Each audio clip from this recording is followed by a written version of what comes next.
Fran Lloyd Wright is one of the most important architects in the entire world. Hi, I'm Joe Himmelly, and today I'm going to walk you through one of his buildings at Polymath Park in Laurel Highlands, Pennsylvania. Welcome to Mäntylä. This house was first built in 1952 for the Lindholm family in Cloquet, Minnesota. It was moved here in 2017 due to its previous location being threatened by development. The name Mäntylä is Finnish for house among the pines, and the setting of a home is very important to Wright's designs. Here at Polymath Park, the home can continue to live up to its name. Mäntylä is an example of Wright's Usonian style, a term he used to describe houses constructed with middle-class families in mind. These houses were intended to be affordable and highly functional.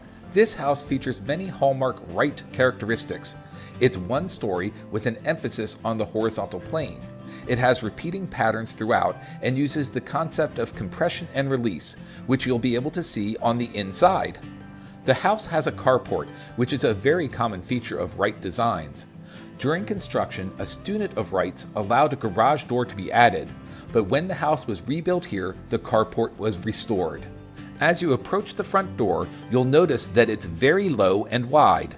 It's 6 feet 5 inches tall, but almost 4 feet wide. When you enter the home, there's the feeling of compression created by the low 6'8" ceilings and narrow foyer. But when you turn the corner towards the living room, the feeling changes to one of release. That's created by the change to 9'8" ceiling height and the floor-to-ceiling windows. Then, as you turn around, you walk into the dining area, and there you'll see the house's maximum ceiling height of 10 feet 10 inches. Going back to the foyer, there's cypress wood doors and paneling. And the front door is interesting because it doesn't use normal hinges. It has piano hinges, which are another hallmark of Wright's work. And notice the horizontal lines on this wall. Those lines are the mortar lines between the concrete blocks. But if you look closely, you'll see that they smoothed over the vertical mortar lines, and this helps to further emphasize the horizontal plane. And the square pass-through windows that go to the kitchen are part of a theme that you'll see repeated in other places in the house. If we take another look at the living room, you'll see those square windows again. Here's the kitchen, which is open to the dining area. The original appliances were stainless steel. I love the oven. It's an original Western Holly, and the dials and clock are prime examples of mid-century design. You'll notice that the counters are Formica, which was a very popular choice in the 1950s. The kitchen cabinets are interesting too. Notice how incredibly high they go up. That's partially because the original owners were very tall. And Wright even put cabinets above the ceiling here. The cooktop is also really cool. It's a Magic Chef and is original to the house. I love that they have an integrated griddle in the middle. Wright was an early proponent of open plan design. Typically, kitchens were separated from dining rooms, but not here. The dining table is actually 2 tables, so you can move them where you'd like. Take note of the sharp angle that we also see in the roof line. The dining chairs are also original, and if you pull one out and look underneath the seat, you'll see a cutout pattern that repeats the sharp angles that we saw on the table and on the roof line. Here on the outside, the windows have these decorative wood cutouts over them, and they have the same sharp angled pattern that we saw on the chairs. Back in the living room, we find more of the angle motif on the doors to the patio, and here the angle is necessary since the ceiling slopes upwards. If the doors were not angled, they'd hit the ceiling when they opened.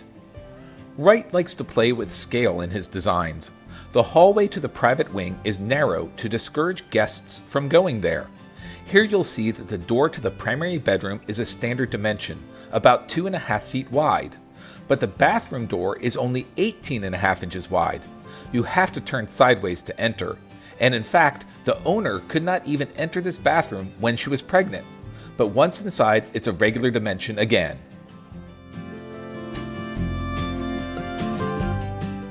What makes Polymath Park so special is that you can tour here, dine here, and stay here.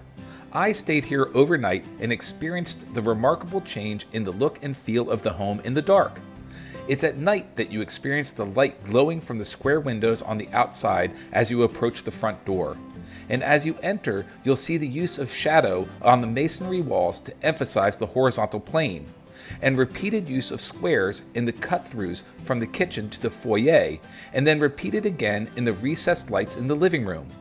And there's another detail that you can only see at night, and it's the way the lights reflect onto the ceiling. During the day, you don't see this because this area of the house gets so much natural light. Here in the kitchen, you'll see the backside of the square windows to the foyer. In the hallway, light reflects off the reverse board and batten pattern on the left and emphasizes the horizontal plane of the home. The primary bedroom is a completely different experience. The windows on the right are flooded with light in the day, but become squares of blackness at night. The clerestory windows also become black, and that's contrasted with the light reflected off the ceiling, just like it does in the living room. I hope you enjoyed this tour of Fran Lloyd Wright's Mäntylä house at Polymath Park.